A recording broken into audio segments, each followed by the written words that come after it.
Hello everyone दोस्तों, इस video में हम देखेंगे कि इन्फ्लेशन किस तरीके से आपके लॉन्ग टर्म गोल को इम्पैक्ट डाल सकता है, किस तरीके से बढ़ रहा है। और उसके बाद हम देखेंगे कि आप इस इन्फ्लेशन को किन रास्तों से, वो कौन से तरीके हैं जिनकी वजह से आप जो है तो इन्फ्लेशन को बीट कर सकते हैं।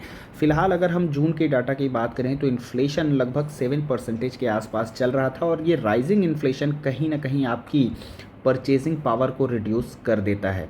ट्रू वर्थ कंसल्टेंट की एक रिपोर्ट की माने तो अगर आज की डेट में आपका मंथली एक्सपेंस 60,000 रुपये के आसपास है, तो जिस तरीके से इन्फ्लेशन बढ़ रहा है, नेक्स्ट 5 ईयर में आपके ये एक्सपेंस बढ़ करके 91,000 के आसपास हो जाएंगे। अगले 10 साल में ये एक्सपेंस बढ़ के 1,50,000 के आसपास हो जाएंगे।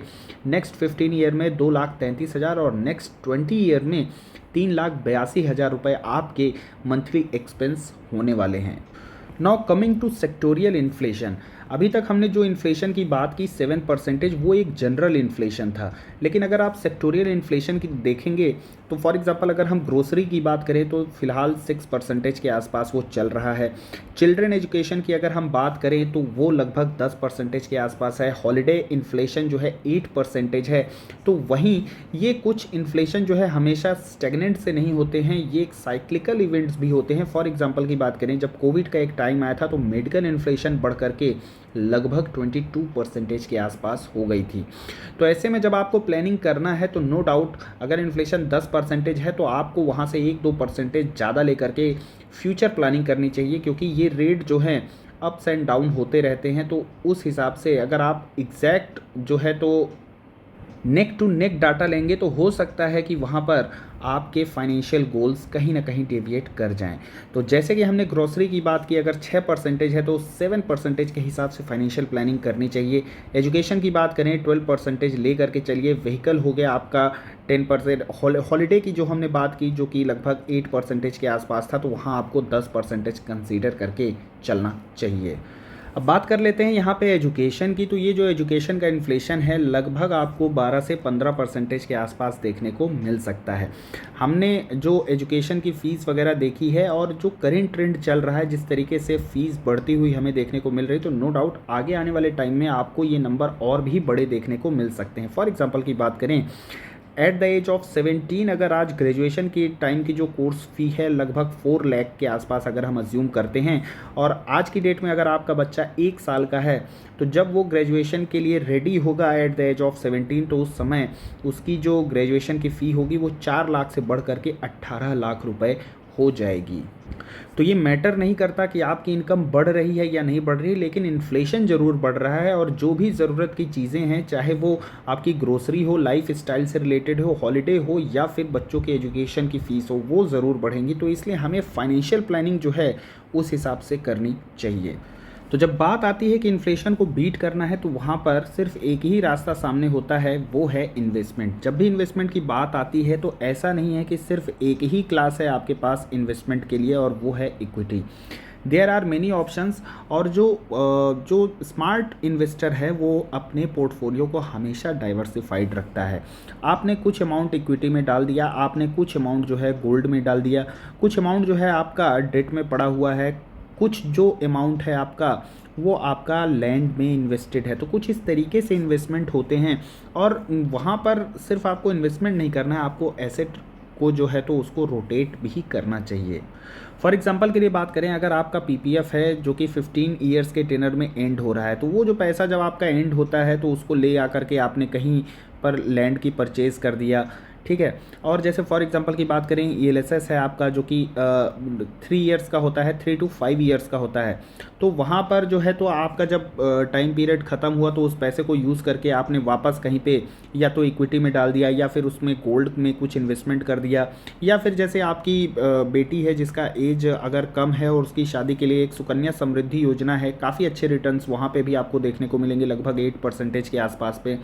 तो आप कुछ पैसा उसमें भी डाल सकते हैं। तो इस तरीके से आपको पैसे को अपने रोटेट करते रहना भी चाहिए। अब बात करते हैं इन्वेस्टमेंट के यहाँ पे एडवांटेजेस क्या हैं। सबसे पहले अगर आप देखें कि आप अगर इन्वेस्टमेंट कर रहे हैं 1,000 रुपये पर मंथ के लिए और 23 की एज में अगर आपने ये शुरुआत की है और हम अज्यूम करते हैं कि इक्विटी क्लास में आपको जो रिटर्न्स हैं वो लगभग 12% के आसपास मिल रहे हैं। तो अगर SIP आप 23 की एज में करते हैं और 60 साल का आपका वहाँ पे जो है तो फाइनेंशियल प्लानिंग के फाइनेंशियल गोल्स हैं आपके 60 ईयर्स तक के, तो यहाँ पे आपके जो पास रिमेनिंग ईयर हैं वो हैं 37 और आपने कॉर्पस जो बनाया है वो बनाएंगे 12% के रिटर्न के साथ 82.75 लाख रुपीज़। यहाँ पे आपका टोटल इन्वेस्टमेंट होता है 4.44 लाख रुपीज़। तो आप देख सकते हैं 12% के यहाँ पे रिटर्न के साथ जो अजम्पशन लिया गया है तो उसमें कुछ इस तरीके से आपको रिटर्न्स देखने को मिलेंगे।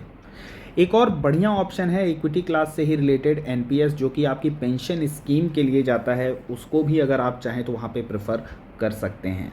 नाउ द पॉइंट इज़ कि जितना ज़्यादा डिले होगा आपकी इन्वेस्टिंग में उतना ही ज़्यादा आपको वहाँ पे रिटर्न्स में फ़र्क देखने को मिलेगा। ये बात तो फैक्ट है। फॉर एग्जांपल की बात, अगर आपने यहाँ पे 7 ईयर्स मिस कर दिए और 30 की एज में इन्वेस्टमेंट स्टार्ट किया तो आप देख सकते हैं कि ये जो 82 लाख का कॉर्पस था ये घट करके आपका 35 लाख रुपीज़ हो जाता है अगर आप 30 साल तक वहाँ पे इन्वेस्टमेंट करते हैं 1000 रुपीज़ पर मंथ की SIP के साथ।